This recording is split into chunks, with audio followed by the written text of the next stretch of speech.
देखिए हमारे मिट्ठू खा रहे हैं भूजा हुआ मकई। आज मिट्ठू बहुत बड़ा कारनामा किए हैं, बहुत गुस्सा में है आज मिट्ठू हमारे। आज इतना गुस्सा में है कि पापा की उंगली काट दिए। मिट्ठू, पापा की उंगली काटे हो ना, तुम काटे हो ना।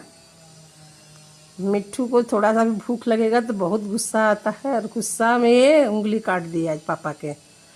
मिट्ठू, गलत काम किए हो आज तुम ना मिट्ठू।